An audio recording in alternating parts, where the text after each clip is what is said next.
Hello friends, welcome back to my YouTube channel. જય શ્રી કૃષ્ણ. તો આજે આપણે બનાવીશું ઈદડા કરતાં પણ પોચા રૂ જેવા મગની દાળના ઢોકળા બનાવીશું. ઈદડા કરતાં પણ વધારે સ્વાદિષ્ટ, બનાવવામાં ખૂબ જ સરળ એવા આપણે આજે ઢોકળા બનાવીશું. તમે ક્યારેય મગની દાળના ઢોકળા ટ્રાય ના કર્યા હોય તો જરૂરથી કરજો, અને મારી રેસીપી પસંદ આવે તો મારા વિડીયોને વધુમાં વધુ શેર કરજો, લાઈક કરજો, કમેન્ટ કરજો. તો ચાલો રેસીપી જોઈએ. તો મગની દાળના ઢોકળા બનાવવા માટે મેં અહીંયા 1 કપ જેટલી મગની દાળ લીધી છે અને 1/4 કપ ચોખા લીધા છે. તો અહીંયા ચોખાનું પ્રમાણ બિલકુલ માપમાં લેવાનું છે, ઓછું જ લેવાનું છે. 1 કપ જોડે 1/4 કપ જ ચોખા લેવાના છે. તો તમે જોઈ શકો છો દાળનું પ્રમાણ આપણે અહીંયા વધારે રાખવાનું છે. હવે આપણે આને 3 થી 4 પાણીમાં ધોઈ લેવાના છે અને આ રીતે આપણે પલાળી દેવાના છે. તો આપણે આને 4 થી 5 કલાક પલાળવાના છે. જો તમે સવારે બનાવવા હોય તો રાત્રે પલાળી શકો છો. તો 4-5 કલાક પછી જોઈશું તો આપણી દાળ અને ચોખા એકદમ સોફ્ટ થઈ ગયા છે. હવે આપણે આ પાણીને નિતારી લઈશું અને મિક્સર જારમાં આને પીસવા માટે એડ કરી દઈશું. તો અહીંયા એક મિક્સર જારમાં આપણે ચોખા અને દાળને એડ કરી દઈશું. તો હું અહીંયા એકી સાથે જ પીસી લઉં છું. જો તમારી જોડે મિક્સર જાર નાનું હોય તો તમે 2 વાર પણ પીસી શકો છો. તો અહીંયા આપણે 2 ચમચી જેટલું ખાટી દહીં એડ કરીશું. જો તમારી પાસે દહીં ના હોય તો તમે ખાટી છાશ પણ એડ કરી શકો છો. તો હવે આપણે આને મિક્સર જારમાં એકદમ સ્મૂથ બેટર બનાવી લઈશું. તો તમે જોઈ શકો છો આપણે એકદમ સ્મૂથ બેટર બનાવી લીધું છે. હવે એક આપણે બાઉલમાં આને કાઢી લઈશું.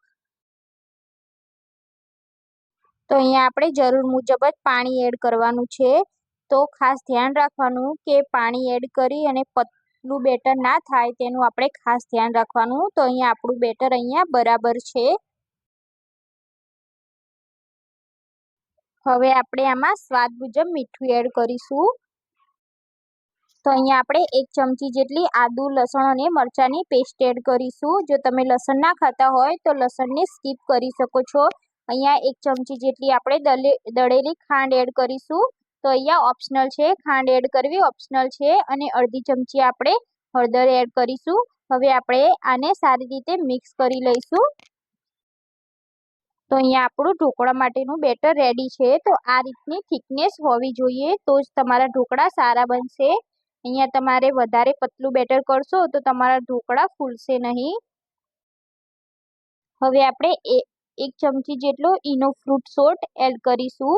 જો તમારી પાસે બેકિંગ સોડા હોય તો તમે તે પણ એડ કરી શકો છો. તો તમે જોઈ શકો છો ઈનો એડ કર્યા પછી આપણું બેટર એકદમ ફૂલી ગયું છે. તો ઈનો એડ કર્યા પછી આપણે તરત જ બેટરને થાળીમાં એડ કરી દેવાનું છે. તો આ રીતે આપણે એક જ સાઈડ હલાવીને બેટરને સ્મૂથ બનાવી લઈશું. તો આપણું બેટર એકદમ પરફેક્ટ થઈ ગયું છે. હવે આપણે આને એક પ્લેટમાં સ્ટીમ કરવા મૂકવાના છે. તો આપણે પ્લેટ ઉપર તેલથી સારી રીતે ગ્રીસ કરી લઈશું. તો આ ઢોકળામાં આથાની બિલકુલ જરૂર નથી. તો તમારે ખાલી અગાઉ દાળ ચોખા પલાળવાના અને પીસીને તરત જ તમે આને ઢોકળા બનાવી શકો છો. તો હવે આપણે એ પ્લેટમાં આપણે ઢોકળાનું બેટરને એડ કરી દઈશું. તો આ રીતે આપણે બેટરને બધી સાઈડ ફેરવી લઈશું જેથી બેટર એકદમ સારી રીતે ડીશમાં ફેલાઈ જાય. હવે આપણે ઉપરથી લાલ મરચું પાવડર એડ કરીશું. તો આ પણ તમારે કરવું હોય તો કરી શકો છો, બાકી આપણે લીલા મરચાં તો એડ કર્યા છે. હવે આપણે સ્ટીમ કરવા મૂકીશું. તો મેં અહીંયા ઢોકળાનું કુકર મૂકી દીધું છે. તેમાં મેં 1 ગ્લાસ જેટલું પાણી એડ કરી ગરમ કરી લીધું છે. તો અહીંયા હું ઢોકળાની ડીશને એડ કરી દઈશ. હવે આપણે આનું ઢાંકણ ઢાંકી આપણે 7 થી 8 મિનિટ આને સ્ટીમ કરવાના છે. તો હાઈ ગેસની ફ્લેમ પર આપણે સ્ટીમ કરીશું ઢાંકણ ઢાંકીને. તો લગભગ 7 થી 8 મિનિટ જેવું થઈ ગયું છે. હવે આપણે ઢોકળાને ચેક કરી લઈશું. તો આ રીતે આપણે ચક્કુની મદદથી ઢોકળાને આ રીતે ઢોકળામાં એડ કરીશું. જો તમારું બેટર ચાકુ ઉપર ચોંટે તો તમારે સમજી લેવાનું ઢોકળા આપણા કાચા છે. પણ અહીંયા આપણું બેટર ચોંટ્યું નથી એટલે આપણા ઢોકળા એકદમ સ્ટીમ થઈ ગયા છે. હવે આપણે આ પ્લેટને આપણે કાઢી લઈશું. તો આપણે આને હલકી જેવી ઠંડી થવા દેવાની છે. ઠંડી થઈ જાય હલકી જેવી પછી આપણે આમાંથી સ્લાઈસ કટ કરીશું. તો તો તમે જોઈ શકો છો આપણા ઢોકળા એકદમ સોફ્ટ બન્યા છે। તો આ રીતે તમે નાના કે મોટા સ્લાઇસ કટ કરી શકો છો। તમારે જે પ્રમાણે કરવા હોય તે પ્રમાણે તમે કરી શકો છો। તો અહીંયા આપણે ઢોકળાને જોઈ લઈશું। તો તમે જોઈ શકો છો આપણે આ રીતે પીસ ઉખાડીશું તો કેવા આપણા ઢોકળા એકદમ જાળીદાર અને સોફ્ટ રૂ જેવા બન્યા છે। તો હવે આપણે ઢોકળાને વઘાર કરીશું। તો તમે આના ટુકડા કરી અને વઘારી શકો છો કડાઈમાં, પણ હું અહીંયા ઉપરથી વઘાર એડ કરીશ। તો અહીંયા આપણે વઘારિયામાં આપણે 2 ચમચી જેટલું તેલ એડ કરીશું। તો આ ઢોકળાને આપણે સિંગ તેલમાં વઘારીશું। ઢોકળા સિંગ તેલમાં જ ખાવામાં સરસ લાગે છે। તો તેલ આપણું ગરમ થાય એટલે આપણે આમાં 1 ચમચી જેટલી રાઈ એડ કરીશું। હવે આપણે 1 ચમચી જેટલું જીરું એડ કરીશું અને રાઈ અને જીરું ફૂટે એટલે આપણે 1 ચમચી જેટલા તલ એડ કરીશું। તો આ રીતે રાઈ અને જીરું ફૂટે ત્યારે જ આપણો વઘાર સારો રહેશે। તો આપણે આને ફૂટવા દેવાનું છે।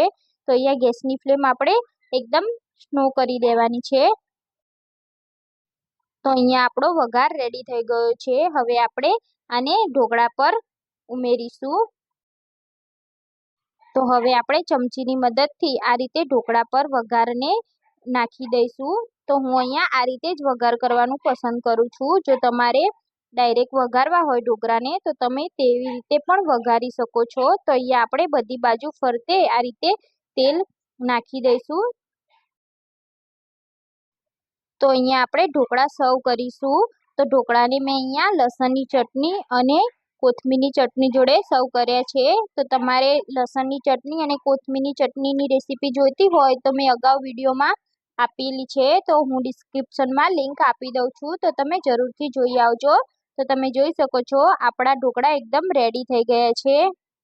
તો આપણા ઢોકળા રેડી છે। તો આ ઢોકળા તમે લસણની ચટણી અને ગ્રીન ચટણી જોડે સરસ લાગે છે। તો આ ચટણી તો જરૂરથી બનાવવાની। તો જોઈને જ ખાવાનું મન થઈ જાય એવા આપણા ઢોકળા અહીંયા રેડી થઈ ગયા છે। તો આ ઢોકળા સ્વાદમાં પણ ખૂબ જ સરસ બન્યા છે। તો તમે ઈદડા પણ ભૂલી જશો એવા આપણા ઢોકળા બન્યા છે। તમે પણ ઘરે જરૂરથી આ રીતે મગની દાળના ઢોકળાને જરૂરથી ટ્રાય કરજો અને મને કમેન્ટમાં જરૂરથી જણાવજો। જો તમને મારા વિડીયો પસંદ આવતા હોય તો મારા વિડીયોને વધુમાં વધુ શેર કરો, લાઈક કરો, કમેન્ટ કરો અને મારી ચેનલને સબસ્ક્રાઈબ ના કરી હોય તો ચેનલને સબસ્ક્રાઈબ કરી લેજો અને બાજુમાં આપેલા બેલ આઇકોન પર ક્લિક કરી લેજો, જેથી આવનારી અવનવી રેસીપીના નોટિફિકેશન તમને મળી જાય। તો ફરી મળીએ આપણે નવી રેસીપી સાથે। જય શ્રી કૃષ્ણ।